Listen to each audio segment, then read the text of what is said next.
دین اسلام جیسے خوبصورت مذہب میں سے اگر انسانیت کی ہمدردی نکال دی جائے، انسانیت کی خدمت نکال دی جائے تو صرف عبادت رہ جاتی ہے، اور عبادت کے لیے میرے اللہ کے پاس فرشتوں کی کوئی کمی نہیں ہے۔ صاحب عبادت اس مقام تک نہیں پہنچاتی جہاں غریب کی خدمت پہنچاتی، جہاں انسانیت کی خدمت پہنچاتی۔ بڑے ہی افسوس سے کہنا پڑ رہا ہے کہ جب ہم دیکھتے ہیں، ہمیں پتہ چلتا ہے کہ ہماری کوئی بھی دعا قبول نہیں ہو رہی، اللہ تعالیٰ ہماری کوئی بھی دعا قبول نہیں کرتا، رد کر دیتا ہے، قبولیت کے دروازے بند ہو گئے ہیں، تو ہم مالدار پیروں کے پاس جا کر اور مال دے کر ان سے دعائیں کرواتے ہیں، ایسے نا؟ ان کو کچھ اور مال دے کر اور پیسہ دے کر اور تحفے دے کر ان سے دعا کرواتے ہیں، تو پھر ان کی دعا بھی قبول نہیں ہوئی، پھر روتے ہیں، چیختے ہیں، چلاتے ہیں، ہمارے تو پیروں کی دعا بھی ہمارے حق میں قبول نہ ہوئی۔ پھر مولویوں کے پاس بھاگتے ہیں، درویشوں کے پاس بھاگتے ہیں۔ اور نادانو، تم مالدار پیروں کے پاس تو جاتے ہو جو پہلے سے ہی جن کے پیٹ بھرے ہوئے ہیں، جن کے پہلے سے ہی پیٹ بھرے پڑے ہیں، دولت سے، پیسوں سے، امیری سے۔ تم مالداروں کے پاس جا کر کچھ اور مال دے کر اور تحفے دے کر ان سے دعائیں لیتے ہو، لیکن یہی تحفے، یہی مال، یہی پیسہ غریبوں کو بانٹ کے ان سے دعائیں کیوں نہیں لیتے؟ یتیموں کے سروں پر شفقت بھرا ہاتھ رکھ کر، یتیموں کی مدد کر کے، ان کو کھانا کھلا کے، بھوکوں کو کھانا کھلا کے ان سے دعائیں کیوں نہیں لیتے؟ پیاسوں کو پانی پلا کر ان سے دعائیں کیوں نہیں لیتے؟ جب دیکھو کہ قبولیت کے دروازے بند کر دیے گئے ہیں، ہماری کوئی بھی دعا قبول نہیں ہو رہی، کسی مالدار پیر کے پاس جا کر دعا کروانے کی ضرورت نہیں ہے۔ اپنے محلے میں دیکھنا، کون ہے جو صبح کو کھاتا ہے شام کے لیے نہیں ہوتی؟ کون ہے جو شام کو کھاتا ہے صبح کے لیے نہیں ہوتی؟ اس غریب کو ڈھونڈنا، تلاش کرنا، اس غریب کی مدد کرنا، اس غریب کی خدمت کرنا۔ قسم خدا کی اس کے منہ سے دعا نکلے گی، بعد میں قبول پہلے سے ہو جائے گی۔ غریب کے منہ سے نکلی دعا، مسکین کے منہ سے نکلی دعا، یتیم کے منہ سے نکلی دعا اللہ تعالیٰ رد نہیں کرتا، قبول کرتا ہے۔ یہاں پر میں تمہیں ایک سبق آموز واقعہ سنانا چاہوں گا۔ پرانے دور کا ایک واقعہ ہے۔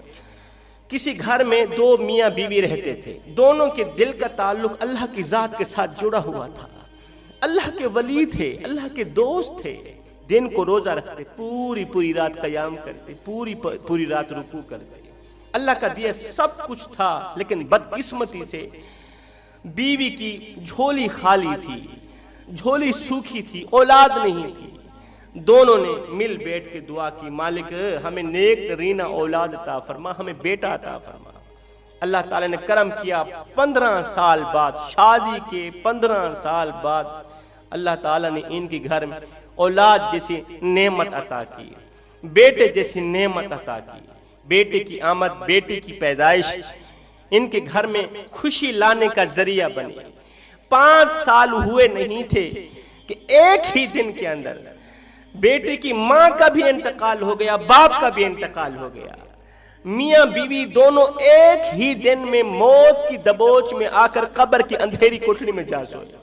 دونوں کو ایک ہی وقت میں غسل دیا گیا، ایک ہی وقت میں جنازہ پڑھایا گیا، ایک ہی دن میں، ایک ہی وقت میں دونوں کی تدفین کی گئی، قبر کے ساتھ قبر۔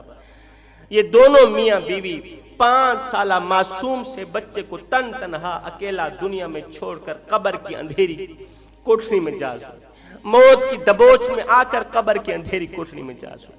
والدین کے مرنے کے بعد اللہ اکبر 2 سال کا عرصہ گزرا ہی تھا، بچے کی عمر 6 یا 7 سال کی ہوئی تھی۔ ایک دن یہ بچہ روتا ہوا، چیختا ہوا، اس نے قبرستان کی طرف رخ کیا، قبرستان کی طرف رخ کیا، ڈھونڈتا تلاش کرتا والدین کی قبر پر پہنچا، ماں کی قبر کے سرہانے بیٹھ کے زاروں قطار رونے لگا، اپنے دکھڑے سنانے لگا، درد سنانے لگا، کہنے لگا ماں تمہارے جانے کے بعد کوئی اپنا نہیں رہا، کوئی دکھڑے سننے والا نہیں رہا، کوئی درد سننے والا نہیں رہا۔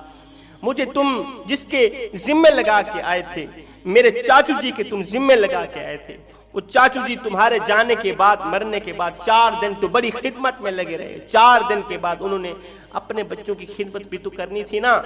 4 دن تو وہ بڑی فکر میں لگے رہے. 4 دن کے بعد انہوں نے اپنے بچوں کی فکر بھی تو کرنی تھی نا. پھر چاچو جی نے مجھے آہستہ آہستہ اگنور کرنا شروع کر دیا. آج نوبت یہاں تک آن پہنچے 2 دن کھانا نہیں کھاتا، چاچو پوچھتا ہی نہیں. وہ اپنے بچوں کے منہ میں تو اپنا دیسی گھی کے نوالے ڈالتا ہے، اپنے بچوں کے منہ میں سونے کے نوالے ڈالتا ہے، لیکن مجھے سوکھی روٹی دینا گوارا نہیں کرتا. ماں میں تمہارے شہر خاموشہ میں آیا ہوں، میں یہاں سے واپس نہیں جاؤں گا، خدا را مجھے اپنے پاس ہی بلا لو. اماں مجھ پہ ترس کھاؤ، مجھ پہ رحم کرو، اپنے یتیم بچے کو اپنے پاس ہی بلا لو.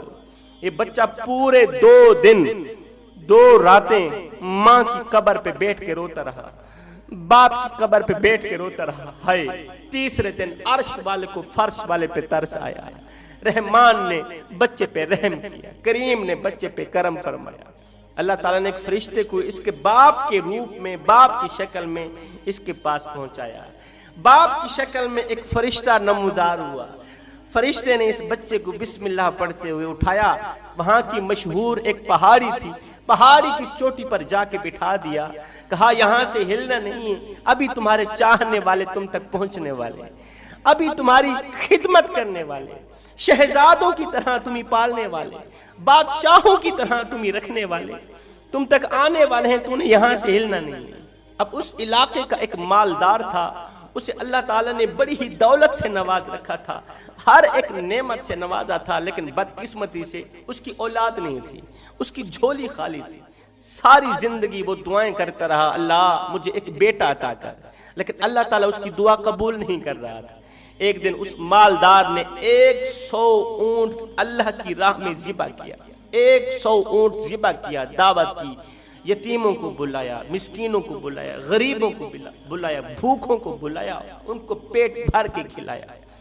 پیٹ بھر کر کھانا کھانے کے بعد غریبوں نے، یتیموں نے مل بیٹھ کے دعا کی، یا اللہ اس کی جھولی ہری کر دے، اس کو نیک بیٹا عطا کر، اس کو شہزادہ عطا کر. اسی رات، جس رات غریبوں نے اس مالدار کے حق میں دعا کی، اسی رات اس مالدار نے خواب میں دیکھا آسمان سے ایک فرشتہ زمین پر اترا ہے، اس کے ہاتھ میں ایک خوبصورت سا شہزادہ ہے، بچہ ہے. اللہ اکبر. بچے کو اس نے پہاڑی کی چوٹی پر بٹھایا ہے. اس کو کہا ہے کہ کل بڑی دھوم دھام سے آنا، اپنے بچے کو گھر لے جانا. اللہ تعالیٰ نے غریبوں کی خدمت کا اجر تمہیں دیا ہے، غریبوں کی خدمت کا ثمر تمہیں دیا ہے. غریبوں کی دعا اس طرح قبول ہوئی ہے، بغیر کسی کوشش کے، بغیر کسی محنت کے اللہ نے تجھے بیٹا عطا کیا ہے. صبح آنکھ کھلی ہی تھی، بیوی کو اٹھایا، اٹھو ہماری جھولی ہری ہونے والی ہے، ہمارے گھر میں خوشیوں کی بارش برسنے والی ہے، اٹھو نا. دھوم دھام سے جب یہ پہاڑی پر پہنچا، کیا دیکھتا ہے؟ ایک بچہ ہے، بڑا ہی حسین و جمیل ہے، اتنا خوبصورت ہے کہ دیکھنے والی آنکھیں حیرت میں پڑ گئی، دیکھنے والی آنکھیں دنگ رہ گئی. مالدار نے بسم اللہ پڑھتے ہوئے اس بچے کو اٹھایا، بیوی کی جھولی میں رکھتے ہوئے کہنے لگا ساری زندگی ہو گئی ہم دعا کرتے رہے، اللہ ہمیں بیٹا عطا کر، شہزادہ عطا کر. اللہ نے ہماری دعا قبول نہیں کی، اور جب ہم نے مسکینوں کو بلا کر کھانا کھلایا، بھوکوں کو کھانا کھلایا، پیاسوں کو پانی پلایا، غریبوں کی مدد کی، دیکھو اللہ نے پھر کرم کی انتہا کر دی. اللہ نے کرم کی انتہا کر دی. پھر عرش والے کو فرش والے پہ ترس آ گیا. جب غریب کسی کے حق میں دعا کرتا ہے نا، جب یتیم کسی کے حق میں دعا کرتا ہے نا، پھر عرش والے کو فرش والے پہ ترس آ ہی جاتا ہے. اس لیے کہتا ہوں عبادت اس مقام تک نہیں پہنچاتی جہاں غریب کی خدمت پہنچاتی ہے.